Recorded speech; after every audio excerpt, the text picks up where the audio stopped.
Tonight's Jack Swan, number 14, comes to you live from the Ivy Bush Hotel, where we have just won the second half of a game of two halves. Now it's over to your usual panel of Jack Swan pundits for tonight's show.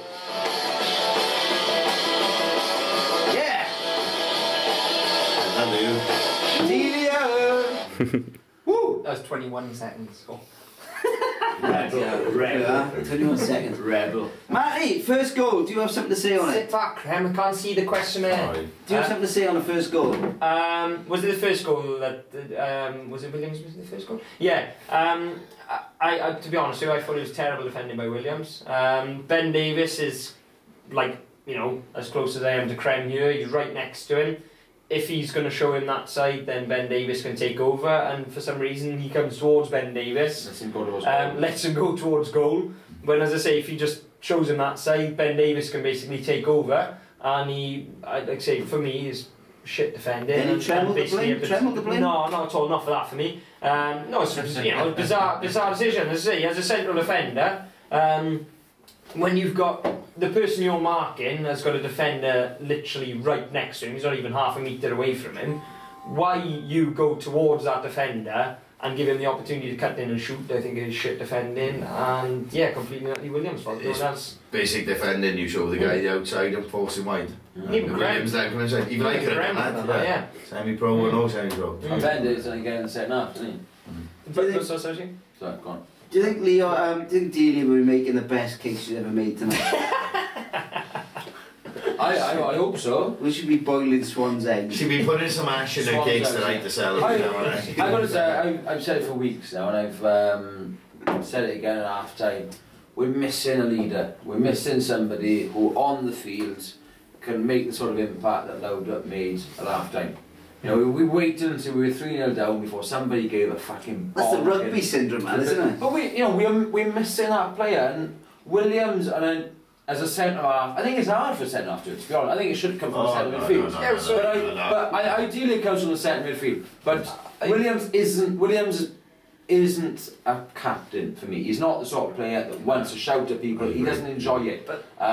He's a model professional off the field, I'm sure, you know. But on the field, on a game like today, we waited until we were 3-0 down before we had to change. Who is though? Who is? No, I'm not point. Just think about it. What about Michu? Michu is so committed to the squad. He's so far forward again. I think the general rule is, if you want a captain, it's in the centre of the pitch. Whether it be, I disagree with saying centre half can't be captain. I disagree with that. I think someone in the centre of the pitch who can see the game all around them. I think, okay, maybe there is a call that Michu is to advance to do it, but the amount of passion that guy puts in, he's psyched up for every game. Do you know what? It may be an option. I agree with what you're saying, and I agree that you can have a centre half as a captain. You know, John Terry, much of an arse, he is a great captain.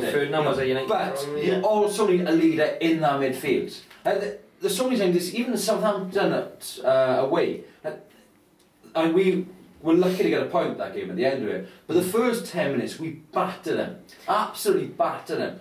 And then we took our foot off the gas, and they controlled the game. And if we had a good captain, or somebody in that midfield that is saying to everybody all the time, intensity, intensity, intensity, into everybody's ear, it doesn't happen. And today, the first half, there was no intensity. There was nothing.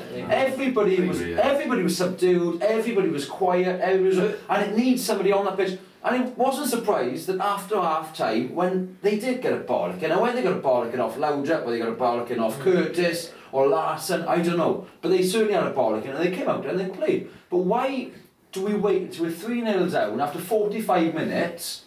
If we'd have gone in 1-0 down that game, we'd have won that match.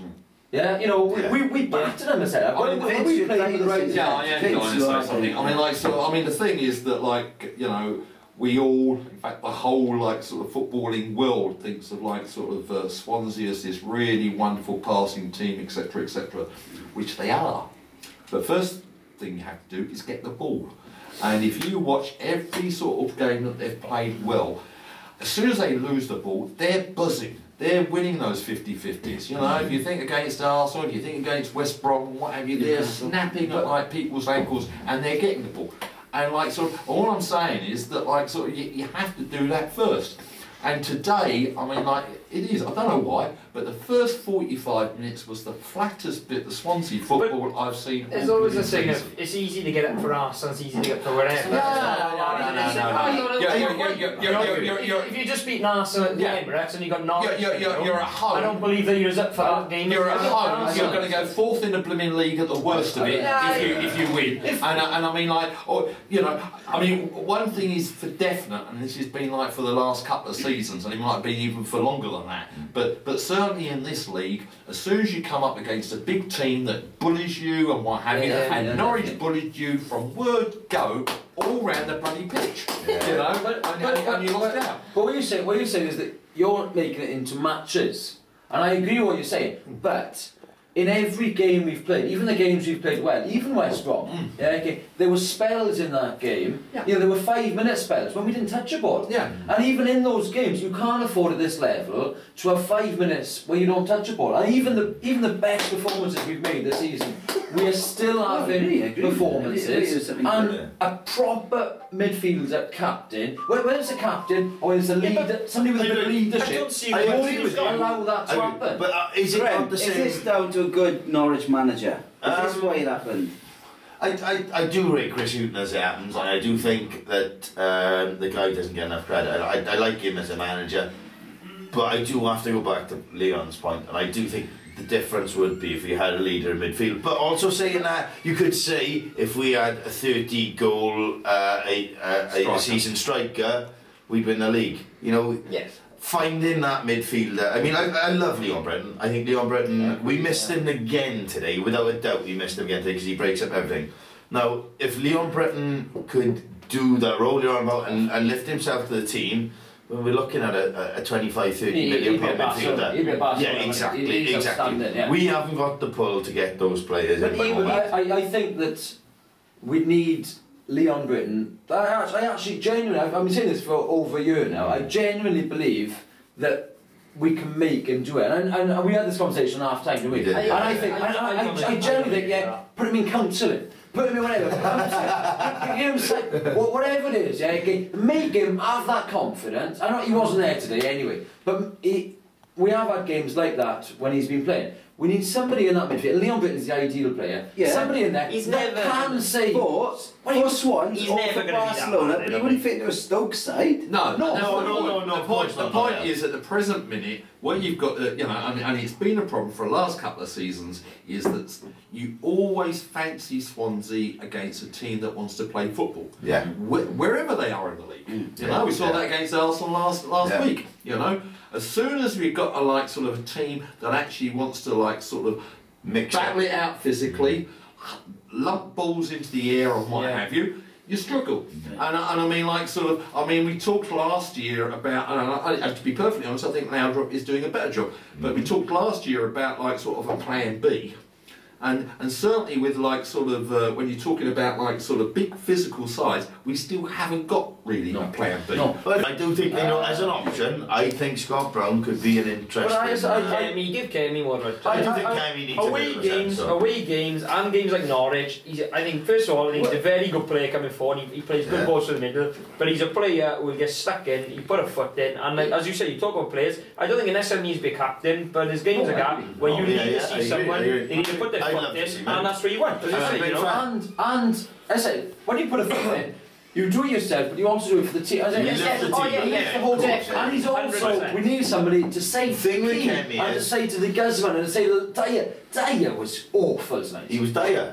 He was. He's second half, second half. But Dyer is desperate for somebody to put his arm around him and also give him last season, he needs someone to sort him out. Last season, he needs somebody to sort him out. And there's nobody there. Last season, Dyer lifted the team more than anyone for me last season. When he's going to get this year, no. I guarantee you, I absolutely guarantee you, when we play Norwich away, Dyer has been dying to play every game. You know it, I guarantee you, if we didn't play Dyer against Norwich away, you would grumble from him. No, he doesn't want to play that game. No, he doesn't want to.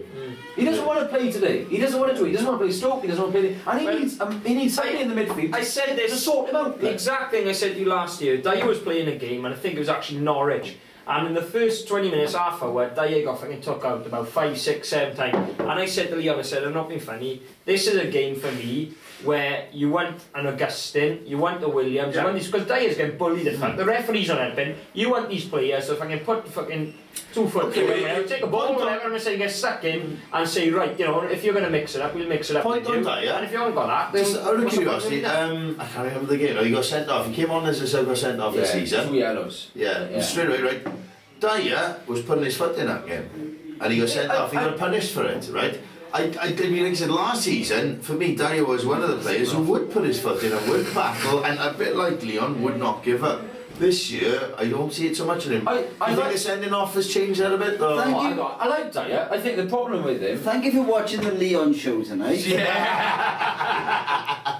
Leon. Let's talk about the second half. Let's talk about Angel Rangel and how quiet he was today. He was quiet today. And have you noticed the Swans play well when he plays well? Yeah. I agree, So why not? Or does he play well when the Swans play well? He's pushing forward, He's more forward. If he gets room to push on, we do it. You call yourself Swansea's best fans, but what's Michu's real name? I don't know. Have you been Googling for the last 10 minutes? He knows who I am. He's retweeted me, it's fine. If anybody knows his name, please text in with the answer. I'm sure there's an angel there. There's an angel there in there. It's full of Michu. I don't care. Hey, Lewis. Hello. What's that one in? Come on, no, not yet. No, take it. No, he's got to come in with his Christmas jumper if he wants to. There's Grant Holt. Oh, are you going to do some of Christmas? See, he's on the lad to mark, is he? After Christmas. I think personally, they've been making a bit of a deal about it. You know, he's not that difficult to mark. I haven't got He's not 15 Lewis, I'm doing him right now. 14 stone and a push. My phone barely does text. Matty, was it more frustrating watching Graham or Holt tonight? Don't sit on the face! Well, to be, Graham's Holt's starters, you know, Graham is frustrating. He scored. Did Graham score? No, he didn't. But you scored 2. He God, should have scored in do your 60. fucking homework. Graham should have scored in 67 minutes. What, when he hit the cross? I thought it was his first There's a couple of chances. The first 2 headers, he had 2 headers, we took them very well. Should Swans play Holt? No. Should they buy him? He won't suit the Swans, would he? You know, he's not more he's a plan B, but let's be honest, we wouldn't start with Holt. He's not our kind of player. He's a very expensive. He's a white meat. Why are we talking on Danny Graham? I got a question from Matt Richards on Facebook. Oh, yeah. We are in the digital age. Just moved to Lewis, is he? I don't know, I don't know. No, different Matt Richards. Right. Well, Matt Richards. Has Danny Graham's time as a Swansea player come to an end? Good question. Can I just say his point as well, yeah? Yeah. Jeff Spud, I'm pretty sure he's from Mustard.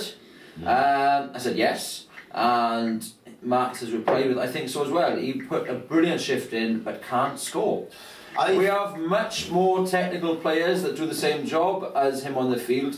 Shame. He's a nice guy and workhorse but can't score. Mitchell on the other hand, on fire. Yeah, but the other players, you got. I agree. I completely agree. I think I'm a big fan of Danny Graham's. I think he always puts a shift in for us, and I do think that his work off the ball does create chances for us. He may not be scoring goals, but if we are going to progress, as much as I love Danny Graham, we need a striker to start scoring goals, a la Michu. We need someone to sort of match Michu in the goal scorer stakes. We've got to offload somebody, but I look at it, we've got to offload at least 1, maybe 2 strikers. Yeah. Assuming that somebody's coming in. Ready? I'd keep Graham. I think Graham, out of what we got, Graham's the best. Oh, you said play. No. We got a question. Leon, have you released Loudrup's daughter yet? I said I would when we're safe. Yeah. It's like you know the deal. It's limb by limb. She's happy though. She's more happy. Limb, yeah. I've looked after her. She's happy. Limb by limb. Yeah. That's it, Matty. And I have checked. She is over 16. Thank you very much. Yeah. Thank you for watching Jackswantv15. Bye.